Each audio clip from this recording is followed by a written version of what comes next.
Hello, everybody. I'm meteorologist Tori Goshi. You clicked on the weather now. We're giving you an update just around 8:30 on your Friday night. Hopefully, you had a great Thanksgiving and an awesome Black Friday. We are tracking some pretty significant weather as we head into the weekend. Here are the three key things to keep in mind. The snow will arrive Sunday and stick with us likely through Monday as a rain-snow mix. So that return home from your Thanksgiving holiday is going to be a messy one. We are expecting travel delays, especially Sunday night through the day on Monday, and folks living northwest of I-295 will likely see the majority of this snow. A weather alert for our friends in Connecticut and Massachusetts. You can see Rhode Island and Southeast Mass is not under that winter storm watch, though I do anticipate as we go into the day tomorrow, likely to see a winter weather advisory at least posted for Rhode Island and Southeast Massachusetts, where that winter storm watch, they're watching for the potential for 6 to 12 inches of snow, and that is just on the other side of the border. So folks living from Burrillville through North Smithfield, Woonsocket, and northern Cumberland, they will have to keep a close eye out, and likely will be some of the people that see some of the more significant snow across southern New England. So let's break things down. I guess EchoCam does not want to work for us today, so we'll jump out of that. We are looking at live Doppler radar. Not a lot of activity going on this evening across southern portions of southern New England. But as we go across the midsection of our country, we do find plenty of activity, as you can see. That area of low pressure is right next to the Four Corners region. That is where our storm is currently located. That is going to bring us the sleet, the rain, and the snow as we go into Sunday night. So we are almost about 1,800 miles away from that location, so still plenty of time for new model crunching as we go towards, say, Sunday. So this is something we watch very closely because the model track is going to be very impactful. If it swings 25, 30 miles in a north or a south direction, it could mean, an all rain event to an all or mostly snow event. So something we're keeping a very close eye on. So let's talk about a little bit of our uncertainty. We watch this area of low pressure travel across the country. Saturday looks to be a great day for traveling. Early Sunday morning, that is when things start to go downhill. We really start to look at two different types of models that usually tend to do pretty well, which is the European model and the GFS, which the GFS is the American model. So we'll start off first with the European model. Here's Sunday morning.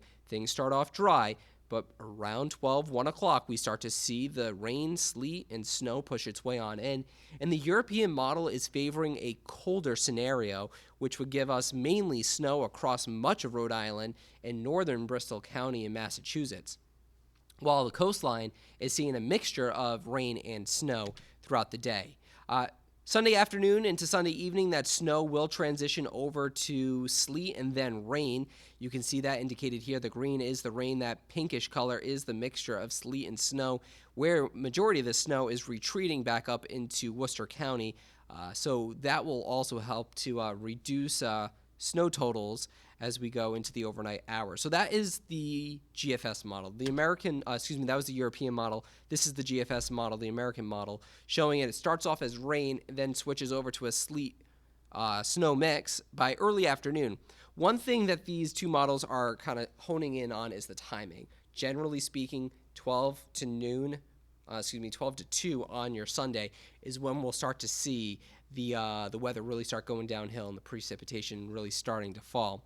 Slowly colder air comes in Sunday afternoon, but it's short-lived. You can see that blue indicating the snow is here only for a short amount of time and really only hangs out across northwestern Rhode Island, essentially the Pasco section of Burrillville. I know growing up there, Pasco always seemed to get a little bit more in the way of snow than the rest of the villages in Burrillville, just because of its elevation played a little bit of a role there.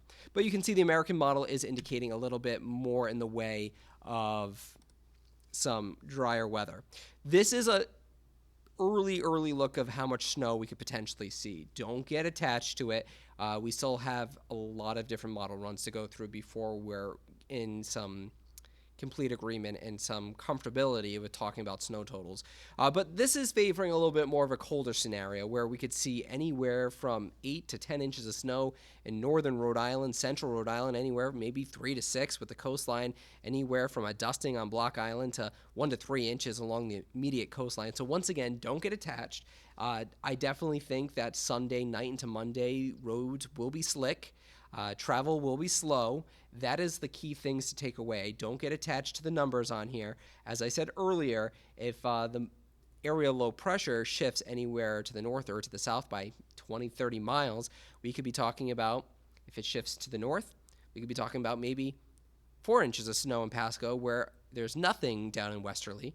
Or if the models shift the low pressure system further to the south, we could be pulling in some colder air and talking about maybe a foot of snow in places like Smithfield and maybe 3 or 4 inches down in Westerly and Newport. So don't get attached yet. This is just a little bit of a taste of what we could potentially see. And with all the new model runs I'll keep coming in over the next 36 hours, we're really going to iron out those details for you. So the threat tracker tomorrow, things are low. If you have to do any Christmas shopping, any traveling, maybe going to get the Christmas tree, things are looking fantastic. Sunday, that's when we bump things up to about a moderate level. Looks like the Newport camera taking a little nap for us tonight. Temperatures across the region at 8:30, falling throughout the 30s, low 30s north to the mid 30s south, but it feels like the low 20s when you factor in the wind out of the northwest. Even places like Westerly barely feels like 30 degrees. All right, let's wrap things up with an hour-by-hour forecast. Here's 6 o'clock in the morning. Pasco, you're at 28 degrees, 30 in Fall River, 31 in Westerly, and 35 on Block Island. Throughout the day, you can see not much in the way of cloud cover there. Going to be very similar to what we saw on your Friday. Temperatures, though, will be a bit cooler with highs barely expected to reach the 40-degree mark.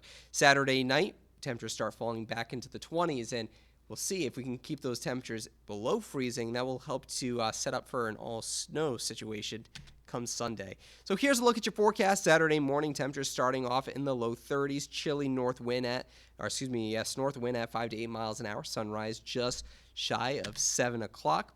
Saturday afternoon, we may hit 40 between, say, noon and 2 o'clock. Temperatures continue to fall by 3, and then we're dark by 5 o'clock. Temperatures already in the lower part of the 30s, as you can see. So that is the latest update from the Pinpoint Weather Center. We have lots to talk about. We'll be continuing to update you every several hours as we go throughout this weekend, because about every few hours, usually every 6 hours, we get a new model run update that gives us a better understanding of what we can expect for this first snowstorm. So the big key takeaways: things are going to be slick Saturday night to Sunday. It's going to impact the road travel, likely impacting airports throughout the region. All the major hubs, Boston down through New York City and New Jersey, will be impacted. So flying out of Providence, going to any of those major hubs, you will likely see some issues. So depending on the location of the low, we could be talking about a nice early start to Christmas-like snow, winter, and all that fun stuff, or we could be talking about more in the way of rain and some icy roads as well. Nevertheless, it will be an impactful end of the weekend into early next week, so continue to stay updated with us as we iron out those details. Until then, have yourself a terrific Friday night, and Pete will be back tomorrow morning to give you the next update.